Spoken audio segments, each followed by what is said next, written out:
한양도성 선조임금 제위 13년 가을, 붉게 물든 단풍 아래 온 나라가 추석을 앞두고 들떠있던 그때, 창덕궁 동궁전에서는 아무도 상상하지 못한 일이 벌어지고 있었습니다. 15살, 왕의 셋째 아들, 학문과 기품으로 백관의 사랑을 한몸에 받던 대군이 갑작스레 고열에 시달리며 혼절하고 만 것입니다. 온몸에 검붉은 반점이 솟구치고 눈은 감았으나 손발은 경련을 일으킨다. 내의원 어이들이 총동원되어 진맥을 살폈지만 병명조차 알 수 없었고, 하루, 이틀, 사흘, 대군의 생명이 모래알처럼 쓰러지고 있었습니다. 왕은 하늘에 기도했고 왕비는 밤새 불궁을 들였습니다. 그러나 아무도 이 병을 고치지 못했습니다.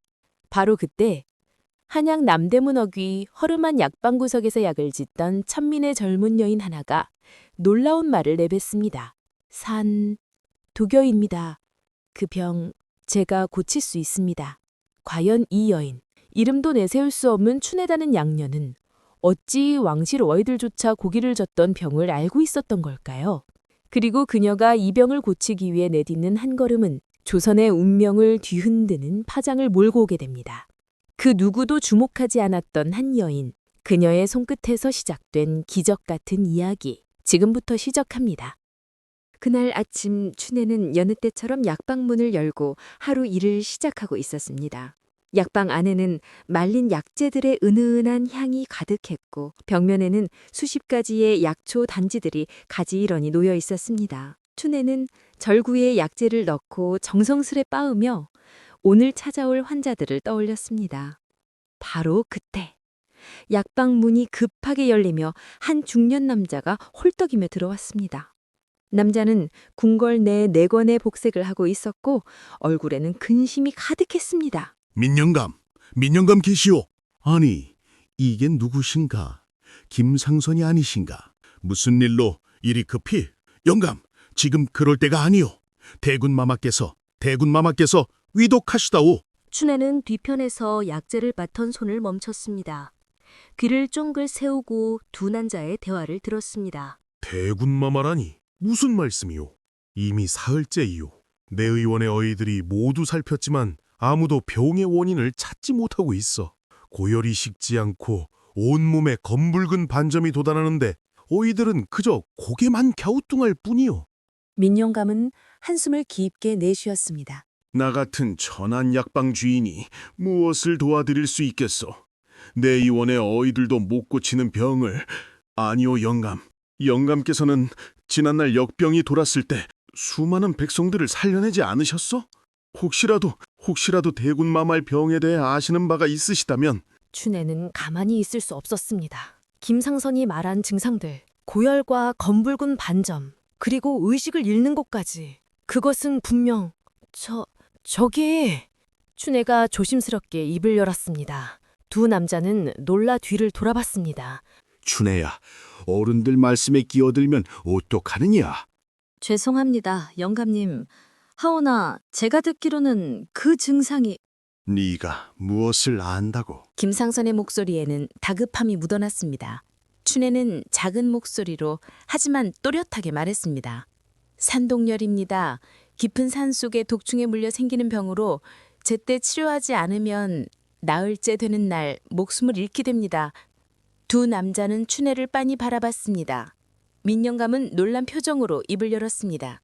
춘애야, 네가 어찌 그런 희귀한 병을 아느냐? 작년에 북간산에서 약초를 캐다가 같은 증상으로 쓰러진 약초꾼을 본 적이 있습니다. 그때 제가 직접 치료해 살려냈습니다. 정말이냐? 정말 그 병을 고칠 수 있단 말이냐? 춘애는 고개를 끄덕였습니다. 하지만 동시에 걱정도 되었습니다. 자신은 천민의 몸, 여자의 몸으로 어찌 왕실의 귀한 대군을 치료할 수 있단 말입니까? 제발 부탁하오. 대군마마를 살려주시오. 오늘이 나흘째 되는 날이오. 시간이 없소. 춘애는 잠시 망설였습니다. 하지만 사람의 목숨이 달린 일입니다. 신분이고 뭐고 따질 때가 아니었습니다. 알겠습니다. 제가 가보겠습니다.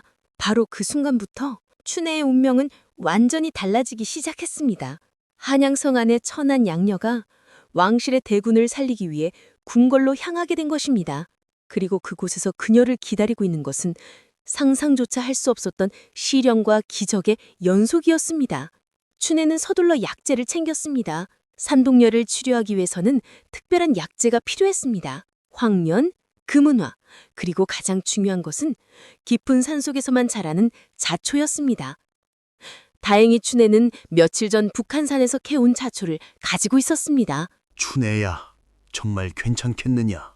궁궐은 우리 같은 사람들이 함부로 드나들 수 있는 곳이 아니다. 영감님, 사람의 목숨이 달린 일입니다. 저는 의원의 마음으로 갈 뿐입니다. 춘애의 눈빛은 단호했습니다. 춘애는 김상선을 따라 궁궐로 향했습니다. 평생 한 번도 가보지 못했던 그곳, 높은 담장 너머의 세계로 들어서는 순간 그녀의 가슴은 두근거렸습니다. 창덕궁의 정문을 지나 안으로 들어섰자 춘애는 궁궐의 웅장함에 압도되었습니다. 붉은 기둥과 화려한 단청으로 장식된 정각들, 넓은 마당에 깔린 박석, 그리고 곳곳에서 오가는 궁녀들과 내관들의 모습. 모든 것이 낯설고 두려웠습니다. 하지만 춘애는 그런 감정을 애써 누르고 김상선을 따라 동궁전으로 향했습니다. 대군의 처소가 있는 곳이었습니다. 동궁전에 도착하자 그곳은 이미 수많은 사람들로 붐비고 있었습니다.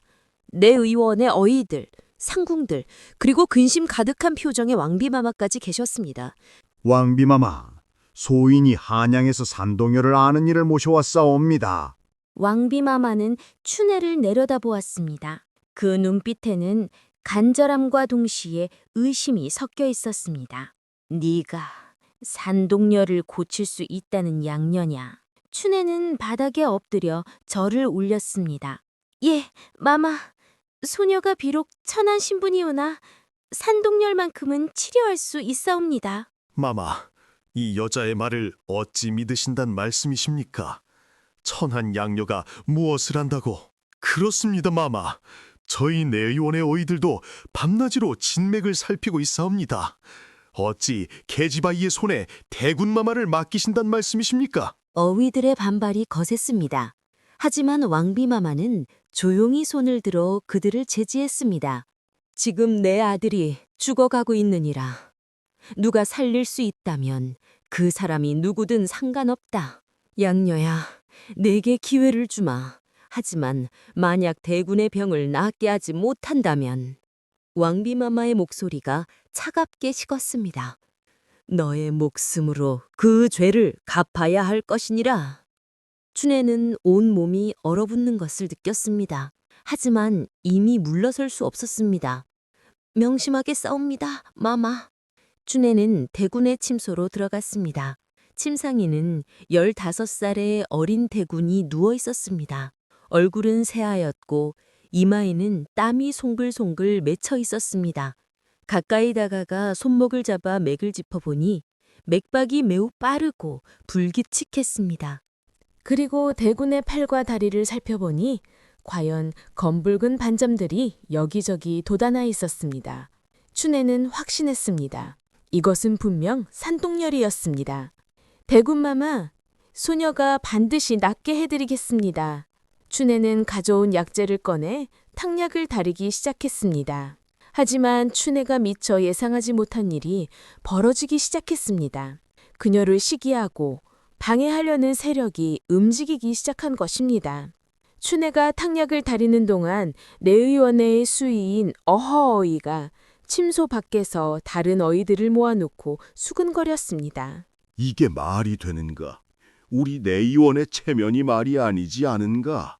그렇습니다, 수인아리. 천한 계집아이에게 대군마마의 치료를 맡기다니 이는 우리를 무시하는 처사입니다. 왕비마마께서 저 계집아이에게 기회를 주셨으니 우리는 지켜볼 수밖에 없네. 하지만 만약 저 계집아이가 실패한다면 우리가 다시 나서도 늦지 않을 것이니. 아니, 어쩌면 허어이는 말을 흐렸습니다. 하지만 다른 어이들은 그의 뜻을 알아차렸습니다. 그들은 춘애가 실패하기를, 아니 실패하도록 만들기를 원했습니다. 한편 춘애는 정성스럽게 탕약을 다리고 있었습니다. 황련과 금온화를 먼저 넣고 한참을 끓인 뒤 마지막에 자초를 넣었습니다. 자초는 오래 끓이면 약효가 날아가기 때문에 반드시 마지막에 넣어야 했습니다. 탕약이 완성되자 춘애는 조심스럽게 대군에게 약을 먹였습니다. 대군은 의식이 희미했지만 춘애가 입을 벌리고 조금씩 약을 넣어주자 삼키기 시작했습니다. 이 약을 드시면 곧 열이 내리실 것입니다. 조금만 참으십시오. 하지만 시간이 지나도 대군의 상태는 나아지지 않았습니다. 오히려 열이 더 오르는 듯했고 대군은 신음소리를 내기 시작했습니다. 밖에서 지켜보던 왕비마마의 얼굴이 점점 어두워졌습니다. 양녀야, 약을 먹인 지 1시경이 넘었는데도 아무런 차도가 없지 않느냐? 마마, 산도결에 도끼가 깊숙이 들어간 경우에는 약효가 나타나는데 시간이 걸립니다. 조금만 더 기다려 주십시오. 마마, 더 이상 저 계집아이를 밀어서는 안 배웁니다. 지금 당장 저희가 다시 치료를 해야 합니다. 허의가 나서서 말했습니다. 왕비마마는 망설였습니다. 바로 그때 침소 밖에서 급한 발소리가 들려왔습니다. 임금께서 직접 동궁전으로 오신 것입니다. 대군의 상태가 어떠하냐? 전하, 아직 차도가 보이지 않사옵니다. 임금은 침소 안을 들여다보았습니다. 그리고 바닥에 엎드려 있는 춘애를 보았습니다. 내가 산동열을 고칠 수 있다는 양녀냐? 예, 전하. 소녀가 반드시 대군마마를 낫게 해드리겠사옵니다. 짐이 묻겠다. 내가 정말 대군을 살릴 수 있느냐? 만약 거짓말이라면 너뿐만 아니라 너의 가족과 너를 주찰한 자까지 모두 벌을 받게 될 것이다. 춘애는 온몸이 떨렸습니다. 하지만 그녀는 자신의 실력을 믿었습니다. 전하, 소녀는 거짓을 아뢰지 않았사옵니다. 오늘 밤이 고비입니다. 자정이 지나면 대군마마의 열이 떨어지기 시작할 것이옵니다. 좋다. 자정까지 기다리마. 하지만 만약 그때까지 차도가 없다면 임금은 더 이상 말하지 않았습니다. 하지만 그 침묵이 더욱 무서웠습니다. 춘애는 대군의 곁을 지키며 한 시즌마다 새로운 탕약을 다려 먹였습니다. 밤이 깊어갈수록 대군의 열은 더욱 높아지는 것 같았습니다. 춘애는 불안했지만 의서에 나온 대로라면 도끼가 빠져나가기 전에 열이 최고조에 달한다고 했습니다. 밤 10시가 넘어가자 대군의 몸에서 땀이 비오듯 쏟아지기 시작했습니다. 춘애는 재빨리 수건으로 땀을 닦아주고 대군의 옷을 갈아입혔습니다. 이것이 바로 도끼가 빠져나가는 증표입니다. 조금만 더 견디십시오, 대군마마. 하지만 밖에서 지켜보던 사람들은 대군의 상태가 더 악화되고 있다고 생각했습니다. 전하, 마마, 더 이상 지체하면 대군 마마께서 위독하실 것입니다. 지금 당장 저희에게 맡겨주십시오. 전하, 첩도 더 이상 지켜보고만 있을 수 없습니다. 제발. 임금도 망설이기 시작했습니다. 하지만 춘애는 포기할 수 없었습니다. 전하, 마마, 제발 자정까지만 기다려 주십시오. 소녀가 목숨을 걸고 맹세하옵니다. 대군마마께서는 반드시 깨어나실 것입니다. 춘애의 목소리에는 절박함이 묻어났습니다. 임금은 한참을 고민하다가 마침내 입을 열었습니다. 좋다. 자정까지만 기다리겠다. 하지만 그때까지 대군이 깨어나지 않는다면 너는 큰 죄를 짓게 될 것이다. 춘애는 깊이 고개를 숙였습니다. 춘애는 대군의 손을 꼭 잡고 마음속으로 기도했습니다. 제발, 제발 깨어나십시오. 자정이 가까워 오고 궁궐안의 긴장감은 극에 달했습니다. 모두가 숨을 죽이고 대군의 상태를 지켜보았습니다. 자정을 알리는 종소리가 한양성 안에 울려 퍼졌습니다. 그 순간 침소 안에서 기적이 일어나기 시작했습니다. 대군의 이마에서 흘러내리던 땀이 점점 줄어들기 시작했습니다. 그리고 붉게 달아올랐던 얼굴빛이 조금씩 정상으로 돌아오고 있었습니다. 춘애는 재빨리 대군의 손목을 짚어 맥을 확인했습니다. 맥박이 안정되고 있었습니다. 빠르고 불규칙하던 맥이 차분하게 뛰기 시작했습니다. 춘애는 안도의 한숨을 내쉬었습니다. 전하, 마마, 대군마마의 열이 떨어지고 계십니다. 밖에서 지켜보던 사람들이 모두 침수 안으로 몰려들었습니다.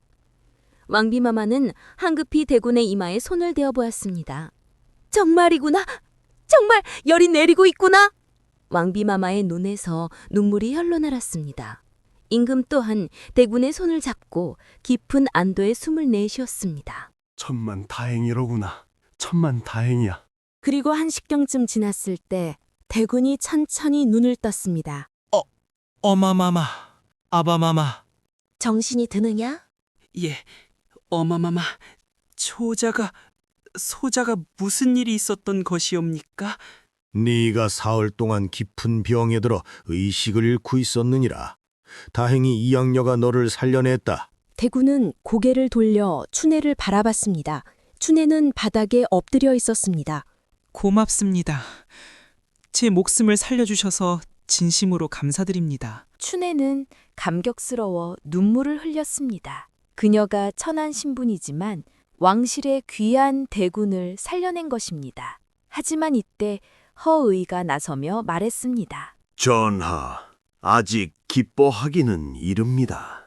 대군 마마께서 비록 깨어나셨으나 몸속의 도끼가 완전히 빠져나갔는지는 확인해야 합니다. 그것은 무슨 뜻이냐? 산도결이라는 병이 정말로 존재하는지, 그리고 이 양녀가 제대로 치료한 것인지 확인해야 한다는 뜻이옵니다. 혹시 모릅니다. 대군 마마께서 저절로 회복되신 것일 수도 있지 않겠습니까? 허어이의 말에 다른 어이들도 고개를 끄덕였습니다. 그들은 춘애의 공을 인정하고 싶지 않았던 것입니다. 전하, 소녀가 증명해 보이겠사옵니다. 춘애는 자리에서 일어나 대군의 팔을 살펴보았습니다. 그리고 검붉었던 반점들을 가리켰습니다. 보십시오. 이 반점들이 이미 옅어지고 있습니다. 이것이 바로 산동열의 도끼가 빠져나간 증거입니다. 사흘만 더 지나면 이 반점들은 완전히 사라질 것이옵니다. 말로만 하면 무엇하겠소? 어찌 그것을 믿으란 말이요? 소자가 기억합니다. 사흘 전 소자는 북한산에 약초를 캐러 갔었습니다.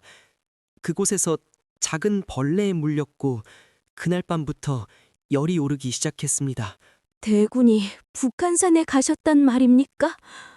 어찌 그런 위험한 곳에... 어마마마, 소자가 잘못했습니다. 하오나 이 양녀께서 말씀하신 산도결이 맞는 것 같습니다. 임금은 춘애를 바라보았습니다. 그 눈빛에는 고마움과 존경이 담겨 있었습니다. 양녀야, 내가 짐의 아들을 살렸구나. 내가 원하는 것이 무엇이든 들어주겠노라. 춘애는 깊이 절을 올렸습니다. 전하, 소녀는 아무것도 바라는 것이 없사옵니다. 다만 한 사람의 목숨을 살렸다는 것만으로도 충분하옵니다. 그런 겸손한 마음씨라니 더욱 대단하구나. 하지만 허의는 여전히 불만스러운 표정이었습니다. 그는 춘애가 이대로 궁을 떠나게 둘 수 없었습니다. 전하, 이 양녀가 비록 대군마마를 치료하긴 했으나 천한 신분의 여자가 왕실 의술에 관여한 것은 법도에 어긋나는 일입니다. 그래서 어찌하자는 것이냐? 이 양녀를 내 의원에 두어 제대로 된 의술을 배우게 하는 것이 좋겠사옵니다. 그리고 만약 그녀의 실력이 진짜라면 그때 상을 내리셔도 늦지 않을 것입니다. 춘애는 깜짝 놀랐습니다. 내의원에 둔다는 것은 궁궐에서 의녀로 일하게 된다는 뜻이었습니다. 하지만 허어이의 말투에는 악의가 섞여 있었습니다. 그는 춘애를 시험하고 어떻게든 그녀의 실력을 깎아내리려는 속셈인 것 같았습니다. 그것도 좋은 생각이로다. 양녀야, 네가 원한다면 내 의원에서 의녀로 일할 수 있도록 하겠노라. 춘애는 망설였습니다. 하지만 이것은 평생 한 번도 올 수 없는 기회였습니다. 내 의원에서 일한다는 것은 더 많은 사람들을 살릴 수 있다는 뜻이었습니다. 황공하옵니다, 전하. 소녀가 감히 그런 자리를 받을 자격이 있겠사옵니까? 자격은 네가 이미 증명하였느니라. 내일부터 내 의원에 출사하도록 하여라. 춘애는 깊이 절을 올렸습니다. 하지만 그녀는 알지 못했습니다. 이것이 새로운 시련의 시작이라는 것을. 춘애가 내의원에 들어간 후 그녀를 둘러싼 시기와 질투는 더욱 심해졌습니다. 그리고 그 속에서 또 다른 위기가 그녀를 기다리고 있었습니다. 춘애가 내의원에서 일하기 시작한 지 보름이 지났습니다. 그동안 그녀는 여러 환자들을 치료하며 자신의 실력을 증명해 보였습니다. 왕실의 상궁이 앓던 오래된 두통을 고쳤고 내관에 손에 난 종기를 말끔히 치료했습니다. 하지만 허어이를 비롯한 다른 어이들은 여전히 춘애를 곱지 않은 시선으로 바라보았습니다.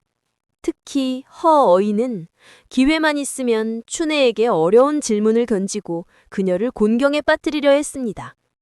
그러던 어느 날 궁궐 안에 큰 소동이 일어났습니다. 왕비마마께서 갑자기 복통을 호소하시며 쓰러지신 것입니다. 어이를 급히 불러오너라. 허어이와 다른 어이들이 황급히 왕비마마의 처소로 달려갔습니다. 춘애도 함께 따라갔습니다. 왕비마마는 침상에 누워 계셨고 얼굴은 창백했으며 이마에는 식은땀이 맺혀 있었습니다. 배가 너무 아프구나. 허어이가 진맥을 살폈습니다. 한참을 고민하던 그는 고개를 저었습니다. 이상합니다. 맥은 정상인데 복통의 원인을 알 수가 없습니다. 혹시 식중독이 아니겠습니까? 아니면 냉기가 들어간 것일 수도 있습니다. 의들은 각자 다른 의견을 내놓았습니다. 하지만 아무도 확신하지 못했습니다. 춘애는 조심스럽게 왕비마마께 다가가 청했습니다. 마마, 소녀가 진맥을 해봐도 되겠사옵니까? 네가 감히 왕비마마를 네가 어찌 함부로? 허락한다. 양녀야, 네가 한번 살펴보아라. 왕비마마의 목소리는 미약했습니다. 춘애는 조심스럽게 왕비마마의 손목을 잡고 맥을 짚었습니다. 맥은 정상이었습니다. 하지만 춘애는 뭔가 이상함을 느꼈습니다. 그녀는 왕비마마께 여쭈었습니다. 마마, 오늘 아침에 무엇을 드셨사옵니까? 평소와 같이 죽과 나물을 먹었느니라. 그 외에 다른 것은 드시지 않으셨습니까? 혹시 차나 약재 같은 것은? 왕비마마는 잠시 생각하다가 대답했습니다. 그러고 보니 오늘 아침에 상궁이 가져온 대추차를 마셨구나. 춘애는 재빨리 상궁에게 물었습니다. 그 대추차는 어디에 있습니까? 상궁이 대추차가 담긴 주전자를 가져왔습니다. 춘애는 주전자를 열어 냄새를 맡아보았습니다. 그리고 손가락으로 조금 찍어 맛을 보았습니다. 순간 춘애의 표정이 굳어졌습니다. 이것은 대추차가 아니옵니다. 무슨 소리냐? 대추차가 아니라니. 이 차에는 대추 외에 다른 약재가 섞여 있습니다. 바로 초오입니다. 초오는 독성이 강한 약재였습니다. 적당량을 쓰면 통증을 멈추는 효과가 있지만 과하게 사용하면 복통과 구토를 일으키고 심하면 목숨까지 잃을 수 있었습니다. 누군가 일부러 이 차에 초오를 넣었습니다. 그 말에 모두가 충격에 빠졌습니다. 왕비마마를 독살하려 한 자가 있다는 뜻이었습니다.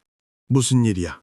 임금께서 급히 왕비마마의 처서로 오셨습니다. 춘애는 상황을 설명드렸습니다. 감히 왕비를 해하려 하다니 당장 그 차를 만든 자를 잡아들여라. 내관들이 수소문한 결과 그 대추차는 궁궐 안의 한 궁녀가 만든 것으로 밝혀졌습니다. 그 궁녀는 곧 잡혀왔고 신문을 받았습니다. 소녀는 그저 분부대로 했을 뿐이옵니다. 누구의 분부를 받았느냐? 궁녀는 떨리는 목소리로 대답했습니다. 어이나리께서 이 약재를 차에 넣으라고 하셨습니다. 모두가 허어이를 바라봤습니다. 허어이는 얼굴이 새하얗게 질렸습니다.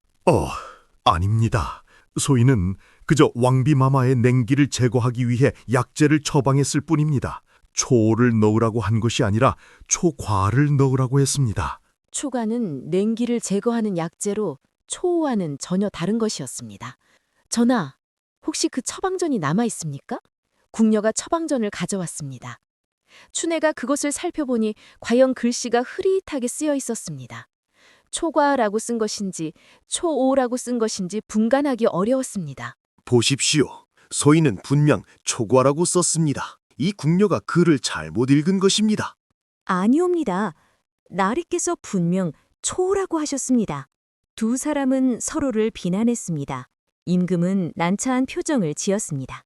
바로 그때 춘애가 입을 열었습니다. 전하, 소녀가 한 가지 확인할 방법이 있습니다. 말해보거라. 만약 허우이께서 진짜로 초호가를 처방하셨다면 약재 창고에 초호가 없어야 합니다. 하지만 만약 초오를 처방하셨다면 초오가 없어야 하겠지요. 임금은 즉시 내관을 시켜 약재 창고를 조사하겠습니다. 얼마 후 내관이 돌아와 보고했습니다. 전하, 초과는 그대로 있으나 초오가 한 양가량 없어졌습니다. 그 말에 헌어이는 더 이상 변명할 수 없었습니다. 허어이, 네가 정말로 왕비를 해하려 했느냐? 아닙니다, 전하. 소인은 정말로 실수였습니다. 글씨를 잘못 쓴 것입니다. 하지만 아무도 그의 말을 믿지 않았습니다. 초가와 초우는 약효가 완전히 다른 약재였고 어이라면 절대로 혼동할 수 없는 것이었습니다. 내가 비록 실수라 주장하나 그 실수로 인해 왕비가 고통받았느니라. 당장 관직을 박탈하고 궁에서 내쫓도록 하라. 춘애는 왕비마마께 해독약을 올렸습니다. 감초와 녹두를 달인 물이었습니다. 왕비마마께서 그 약을 드시자 곧 복통이 가라앉기 시작했습니다. 고맙다, 양녀야. 내가 아니었다면 짐은 큰 화를 당할 뻔했구나. 소녀는 다만 마땅한 일을 했을 뿐이옵니다. 임금은 춘애를 바라보며 말했습니다. 양녀야, 네가 2번이나 왕실을 구했느니라. 이제 너를 정식으로 내의원의 의녀로 임명하겠노라. 그리고 천민의 신분에서 벗어나 양인으로 삼겠노라. 춘애는 믿을 수 없다는 표정으로 임금을 바라봤습니다. 천민이 양인이 된다는 것은 상상조차 할 수 없는 일이었습니다. 전하, 전하의 은혜 죽어도 잊지 못하겠사옵니다. 춘애는 눈물을 흘리며 절을 올렸습니다. 이렇게 춘애는 내의원의 정식 의녀가 되었고 양인의 신분을 얻었습니다. 하지만 그녀의 이야기는 여기서 끝나지 않았습니다. 그로부터 몇 년이 흘렀습니다. 춘애는 내의원에서 최고의 의녀로 이름을 날렸습니다. 그녀의 손을 거쳐간 환자들은 모두 건강을 되찾았고 왕실뿐만 아니라 백성들 사이에서도 그녀의 명성은 자자했습니다. 특히 그녀가 살려낸 대군은 훗날 훌륭한 학자가 되어 나라를 위해 큰 일을 하셨습니다. 대군은 평생 춘애를 은인으로 여기며 자주 그녀를 찾아뵙고 의술에 대해 논했습니다. 어느 봄날, 춘애는 대군과 함께 궁궐 뒷뜰을 거닐고 있었습니다. 복숭아꽃이 만개한 아름다운 날이었습니다. 춘애, 그대가 없었다면 소자는 이 아름다운 봄을 볼 수 없었을 것이오. 대군마마 과찬이십니다. 소녀는 다만 의원의 본분을 다했을 뿐입니다. 그대의 그 겸손함이 더욱 훌륭하오. 그런데 춘애, 한 가지 묻고 싶은 것이 있어. 말씀하십시오, 와나. 그대는 어찌하여 그토록 의술에 매달렸소? 천한 신분으로 여자의 몸으로 의술을 배운다는 것이 얼마나 어려웠겠소? 춘애는 잠시 생각에 잠겼습니다. 그리고 조용히 대답했습니다. 소녀의 어머니께서 병으로 돌아갔을 때 돈이 없어 약을 구하지 못했습니다. 그때 소녀는 맹세했습니다. 제가 의술을 배워서 가난한 백성들도 치료받을 수 있게 하겠다고요. 그렇군요. 그대의 그 마음이 하늘을 감동시켰을 것이오. 춘애는 미소를 지었습니다. 소녀는 이제 알게 되었습니다. 신분이 귀하고 처남은 중요하지 않다는 것을요. 중요한 것은 마음가짐과 실력입니다. 그리고 사람을 살리고자 하는 진심입니다. 대군은 고개를 끄덕였습니다. 그 말이 맞소. 춘애, 그대는 이미 조선 최고의 의녀가 되었어. 앞으로도 많은 사람들을 살려주시오. 명심하겠습니다, 마마. 그날 이후로도 춘애는 평생 동안 의술에 매진했습니다. 그녀는 가난한 백성들을 위한 무료 진료소를 열었고 수많은 제자들을 길러냈습니다. 그녀의 제자들은 조선 팔도로 퍼져나가 백성들의 병을 고쳤습니다. 춘애의 이야기는 후대에 전해져 많은 사람들에게 희망과 용기를 주었습니다. 비록 천한 신분으로 태어났어도 실력과 성실함으로 자신의 길을 개척할 수 있다는 것을 보여준 것입니다. 오늘 들려드린 천출 양녀의 손끝, 대군을 살리다 이야기는 여기까지입니다. 춘애는 비록 천한 신분으로 태어났지만 자신의 재능과 노력으로 왕실의 대군을 살렸고 마침내 조선 최고의 의녀가 되었습니다. 이 이야기가 우리에게 주는 교훈은 사람의 가치는 신분이나 배경이 아니라 그 사람의 마음가짐과 실력에 달려 있다는 것입니다. 그리고 진심으로 남을 돕고자 하는 마음이 있다면 하늘도 그것을 알아본다는 것입니다. 이 이야기를 재미있게 들으셨다면 구독과 좋아요 눌러주시기 바랍니다. 다음에도 더욱 흥미진진한 조선시대 야담으로 찾아뵙겠습니다. 감사합니다.